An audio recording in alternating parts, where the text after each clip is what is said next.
জাতীয় থেকে আন্তর্জাতিক, প্রান্তিক, জনপদ থেকে নগর, চারপাশে ঠিক কি ঘটছে এই মুহূর্তে তা নিয়েই আয়োজন এখন চারদিক। সঙ্গে আছি আমি ফরহাদ বিন নূর। বঙ্গোপসাগরে নিম্নচাপের প্রভাবে উপকূলীয় অঞ্চল সহ দেশের বিভিন্ন জেলায় বৃষ্টি অব্যাহত রয়েছে।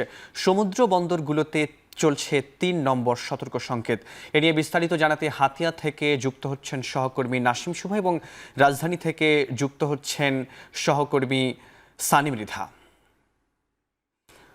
আমরা শুরুতেই যাব হাতিয়াতে, সেখানে আছেন সহকর্মী নাসিম শুভ। শুভ, একটু জানাবেন যে হাতিয়ায় যে নিম্নচাপের যে প্রভাব সেখানে কতটা রয়েছে এবং স্থানীয়রা কি বলছেন এবং তাদের কোনো প্রকার ভোগান্তি হচ্ছে কিনা।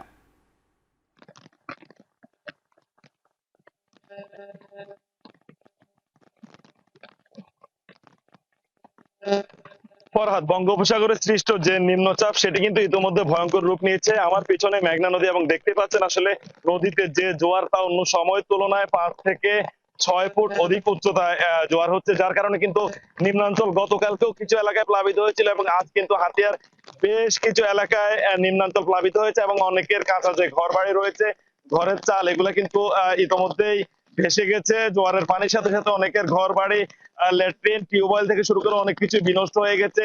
দোকানপাট এবং এতে থাকা মালামালও কিন্তু ইতিমধ্যে পানিতে ভেসে গেছে। এছাড়া নদীতে উত্তাল থাকার কারণে কিন্তু হাতিয়ার মূল ভূখণ্ডের সাথে সারা দেশেরই নৌ যোগাযোগ বন্ধ রয়েছে। যেহেতু হাতিয়ার সাথে দেশের কোনো সড়ক যোগাযোগ নেই, তাই কার্যত বলা যায় যে হাতিয়ার সাথে সারা দেশের সব ধরনের যোগাযোগ বন্ধ রয়েছে। অর্থাৎ জরুরি প্রয়োজনে কিন্তু গত 2 দিন থেকে হাতিয়া দ্বীপের মানুষ তারা আসলে দেশের কোথাও যেতেও পারছেন না এবং দেশের কোথাও থেকে জরুরি প্রয়োজনে তারা হাতিয়া ফিরতে পারছেন না।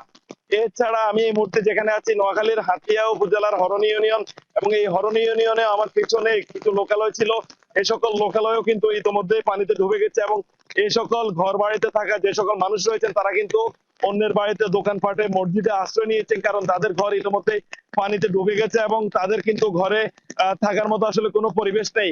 এখানে মসজিদ থেকে শুরু করে নিম্নাঞ্চলে যে সকল স্থাপনাগুলো রয়েছে সবগুলোই কিন্তু ইতিমধ্যেই পানিতে ডুবে গেছে। তো আমরা কথা বলেছি নোয়াখালী জেলা প্রশাসকের সাথে, তিনি জানিয়েছেন আসলে এই যেই নিম্নচাপ সেটি যদি ঘূর্ণিঝড়ের রূপ নেয় তারা কিন্তু তাদের প্রস্তুতির কথা জানিয়েছেন। তিনি জানিয়েছেন নোয়াখালী পানি উন্নয়ন বোর্ডের আসলে যে 7 কিলোমিটারের অধিক ঝুঁকিপূর্ণ বাঁধ রয়েছে, সেই ঝুঁকিপূর্ণ বাঁধগুলো কিন্তু সংস্কারের জন্য এবং এইদিকে সুদৃষ্টি দেওয়ার জন্য কিন্তু তিনি পানি উন্নয়ন বোর্ডকে নির্দেশনা দিয়েছেন। তো এখানে স্থানীয় যারা রয়েছেন তারা বলছেন এবছরের যেই নিম্নচাপটি এটি অন্য সময় থেকে কিছুটা ভিন্ন ধরনের, অর্থাৎ এটি কিছু ভয়ঙ্কর রূপে, এবং এই ধরনের নিম্নচাপ কিন্তু গত 2-4 বছর কিন্তু এই এলাকায় হয়নি। তো ফরহাদ, এই ছিল আসলে নোয়াখালী থেকে এখন অব্দি আমার কাছে আবহাওয়ার সবশেষ। এদিকে রাজধানীর বৃষ্টির ভোগান্তি নিয়ে আরও জানাতে রাজধানীর কারওয়ান বাজার থেকে যুক্ত হচ্ছেন সহকর্মী সানি মৃধা। সানি, অফিস তো এখন ছুটির একটা সময়, এখন সড়কগুলোতে কোনো প্রকার যানজট কিংবা বৃষ্টির কারণে সাধারণ মানুষের কোনো ভোগান্তি আছে কিনা একটু জানাবেন।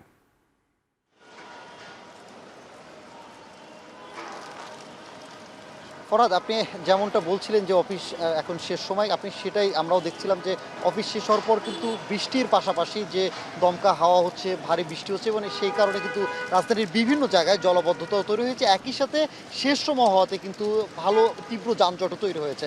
আমরা যতক্ষণ থেকে আমরা যেমনটা বলছিলাম শাহবাগ থেকে কারওয়ান বাজার আসতে কিন্তু দীর্ঘ সময় লেগে গেছে এবং সে খুব ধীর গতিভাবে কিন্তু গাড়ি চলাচল করছে এখান দিয়ে। এবং একই সাথে কিন্তু আমরা যদি বলি যে বিভিন্ন শ্রেণী পেশার মানুষ বা যারা বাসায় ফিরছেন কর্মজীবীরা কিন্তু এখন ঘরে ফেরার সময়, এই সময়টা কিন্তু বেশ তাদের ভোগান্তি পোহাতে হয়েছে। কারণ আপনি যেমনটা দেখছিলেন যে বঙ্গোপসাগরে নিম্নচাপের কারণের যে প্রভাব ঢাকাতে পড়েছে, সের ফলে কিন্তু গতকাল রাত থেকেই ভারী থেকে মাঝারি ভারী বৃষ্টি হচ্ছে এবং একই সাথে সেই ধারাবাহিকতা কিন্তু সেই রাত থেকেই কিন্তু এখন পর্যন্ত অব্যাহত রয়েছে।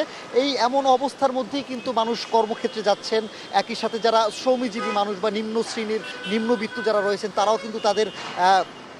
তারাও কিন্তু সেই কর্মক্ষেত্রে নেমেছেন এবং তারাও কিন্তু বেশ ভোগান্তির মধ্যে পড়েছেন। তারা যেমনটা বলছিলেন, যেমন রিক্সাওয়ালা আমাদেরকে রিক্সা চালকরা যেমনটা আমাদেরকে বলছিলেন যে তাদের স্বাভাবিকভাবে যে পরিমাণে যাত্রী তারা পেত সেই একই পরিমাণে যাত্রী কিন্তু আজকে পাচ্ছেন না।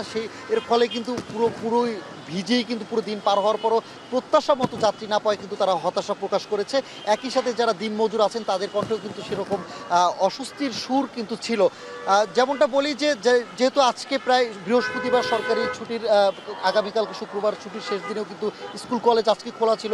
আমরা দেখেছি যে স্কুল বা কলেজ বা একাদশ শ্রেণীর যে শিক্ষার্থীরা রয়েছেন তারাও কিন্তু দেখেছি যে ভিজে চলে যাচ্ছে। তবে সবচেয়ে বেশি অস্বস্তি যেটা ছিল যে আমরা সাধারণত দেখি যে নগরীতে হালকা থেকে মাঝারি বৃষ্টি হলেই কিন্তু প্রধান সড়ক থেকে অলিগলিতে সবখানে কিন্তু পানি উঠে যায়, বা যেহেতু পানি নিষ্কাশন প্রক্রিয়াটা খুব একটি নগরীতে রাজধানীতে খুব একটি ভালো না। এর ফলে কিন্তু আমরা দেখেছি যে এত ভারী বর্ষণের কারণে কিন্তু রাজধানীর বিভিন্ন জায়গায় পানি উঠে গেছে।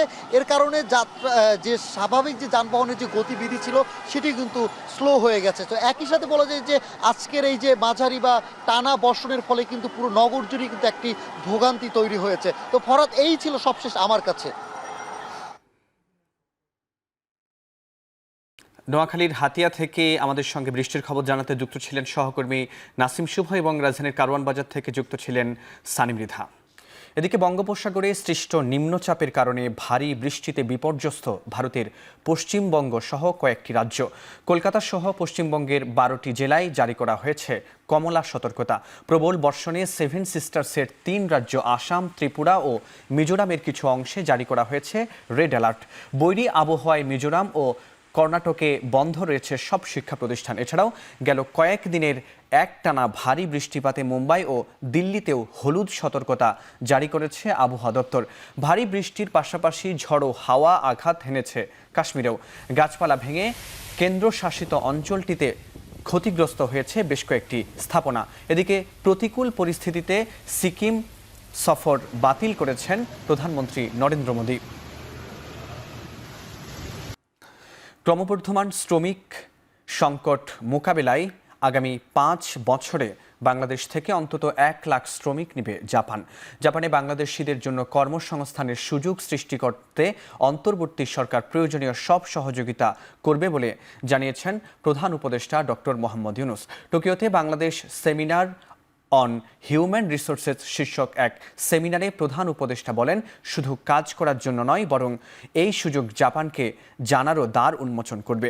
সেমিনারে প্রধান উপদেষ্টার উপস্থিতিতে দুদেশের মধ্যে 2টি সমঝোতা স্মারক সই হয়।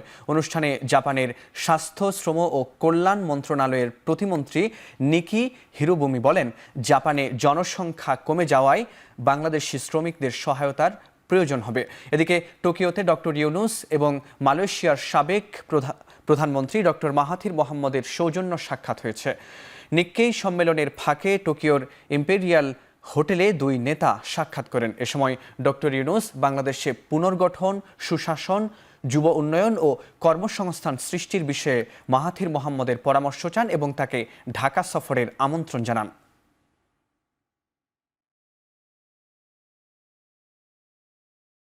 We can send our young people to work here, become very exciting because it touches individuals right away. When you build a port, I don't know how it will come to me, how we are benefited, but this is good news. We have a port Japanese are building for us. But when you say you have a job waiting for you, a language waiting for you in Japan, it's immediately become personal. Yes, I can be one of them. দ্রুততম সময়ের মধ্যে শপথ আয়োজন করে ঢাকা দক্ষিণ city কর্পোরেশনের মেয়রের দায়িত্ব বুঝিয়ে না দিলে চলমান আন্দোলন আরও বেগবান করার হুঁশিয়ারি দিয়েছে বিএনপি নেতা ইশরাক হোসেন। বৃহস্পতিবার দুপুরে নগর ভবনে চলমান বিক্ষোভ ও অবস্থান কর্মসূচিতে উপস্থিত হয়ে তিনি এই হুঁশিয়ারি দেন। এদিন পূর্ব ঘোষণা অনুযায়ী নগর ভবনের মূল ফটকের ভেতরে বিক্ষোভ ও অবস্থান কর্মসূচিতে অংশ নেন ইশরাক সমর্থকরা। কয়েকদিন ধরে ঢাকাবাসী ব্যানারে এই আন্দোলনকারীরা বৃষ্টি উপেক্ষা করেই চালিয়ে যান কর্মসূচি। দুপুরের পর ইশরাক উপস্থিত হয়ে বলেন, আদালত সিদ্ধান্ত দেওয়ার পরও গড়িমসি করছে সরকার। মেয়রের দায়িত্ব বুঝিয়ে দিতে অন্তর্বর্তী সরকার ব্যর্থ হয়েছে মন্তব্য করে ইশরাক হোসেন বলেন, আদালতের নির্দেশনা না মানলে তা হবে অবমাননাকর। একজন মেয়রকে শপথ পড়াতে পারছে না জানিয়ে ভবিষ্যৎ নির্বাচিত 300 সংসদ সদস্যকে কিভাবে বর্তমান সরকার শপথ বাক্য পাঠ করাবেন সেই প্রশ্নও তোলেন বিএনপির এই নেতা। একজন মেয়রকে তারা শপথ গ্রহণ করাতে ব্যর্থ হয়েছে, তাহলে আগামীতে 300 এমপিকে শপথ গ্রহণ করানোর জন্য তারা কি কার্যকরী পদক্ষেপ নিতে পারবে কিনা সেটা নিয়ে জনমনে যথেষ্ট সন্দেহ তৈরি হয়েছে।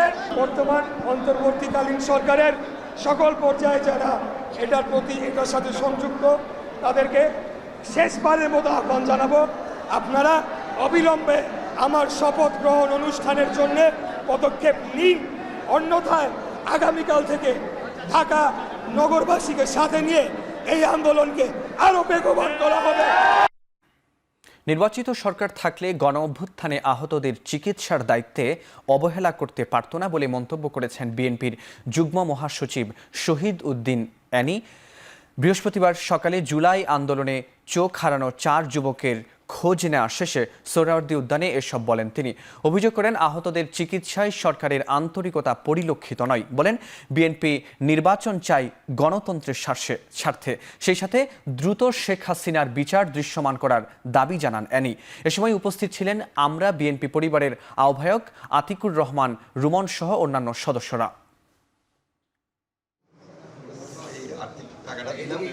বাকিটা আমরা আমাদের এই দেশে আজকে যদি একটা নির্বাচিত সরকার থাকতো, প্রকৃত নির্বাচিত সরকার থাকতো, এই দায়িত্ব এড়াতে পারতো না। সুতরাং শুধু একটা পার্টি ডিসেম্বরে নির্বাচন চায়, কেন চায়, কি কারণে চায়, এটা বুঝতে হবে। জনগণের স্বার্থে, দেশের স্বার্থে, জুলাই সর্বশেষ আন্দোলনের স্বার্থে বিগত 17 বছর আমরা যারা ত্যাগ স্বীকার করেছি, কষ্ট করেছি, যারা গুম হয়েছে, শহীদ হয়েছে, খুন হয়েছে, পঙ্গুত্ব বরণ করেছে, দৃষ্টিশক্তি হারিয়েছে, তাদের জন্য, দেশের জন্য, এই জন্য নির্বাচন চাই। নির্বাচন চাওয়াটা কোনো অপরাধ নয়। গণতন্ত্রের স্বার্থে জোর গলায় নির্বাচন চাচ্ছি। জামায়াত শিবিরকে মানুষ প্রত্যাখ্যান করেছে, সেজন্য তারা নির্বাচন চায় না বলে মন্তব্য করেছেন যুবদলের সভাপতি মোনায়েম মুন্না। বৃহস্পতিবার সকালে নয়াপল্টনে বিএনপির 3 অঙ্গ সংগঠন আয়োজিত সংবাদ সম্মেলনে এসব বলেন তারা। বলেন গণতান্ত্রিক অধিকার ফিরিয়ে আনার জন্য তরুণদের নিয়ে প্রয়োজনে আন্দোলনে নামা হবে। এ সময় ছাত্রদল সাধারণ সম্পাদক নাসির উদ্দিন নাসির অভিযোগ করেন 5 আগস্টের পর থেকে ছাত্র শিবির সব ক্যাম্পাসে দখলদারিত্বের রাজনীতি শুরু করেছে। শিবির কোনো গণতান্ত্রিক আন্দোলনে অংশ নেয়নি বলেও দাবি করেন নাসির। সংবাদ সম্মেলনে তারুণ্যের সমাবেশে জনদুর্ভোগ ও যানজট তৈরি হওয়ায় দুঃখ প্রকাশ করেন বিএনপির 3 অঙ্গ সংগঠনের নেতারা।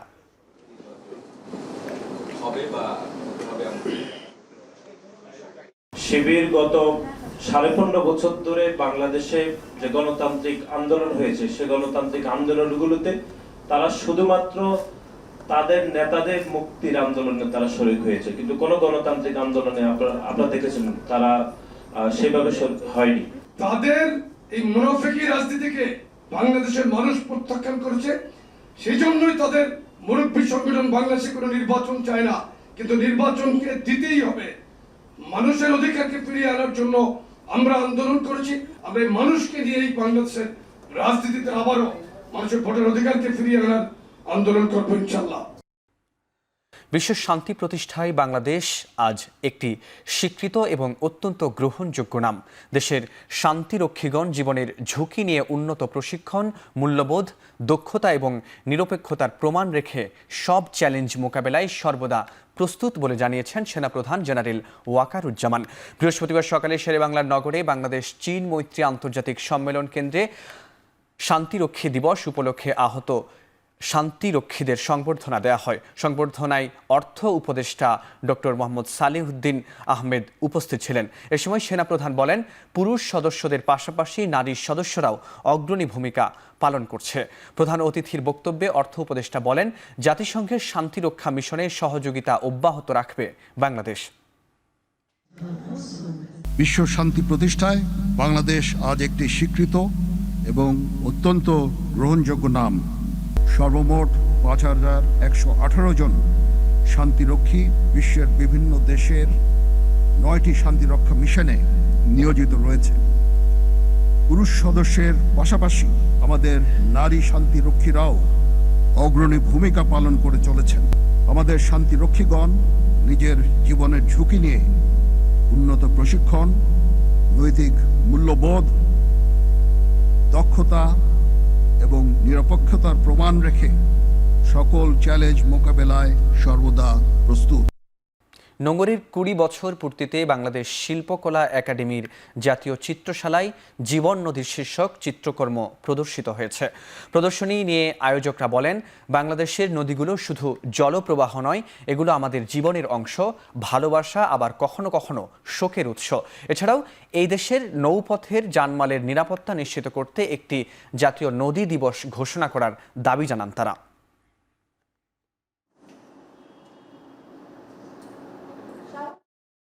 শেষ করছি এখন চারদিক। এখন টেলিভিশন ওয়েবসাইটে দেখতে ভিজিট করুন www.এখন.tv। এছাড়া ফেসবুকে দেখতে ভিজিট করুন facebook.com/tv.এখন এবং ইউটিউবে দেখতে ভিজিট করুন youtube.com/এখন TV।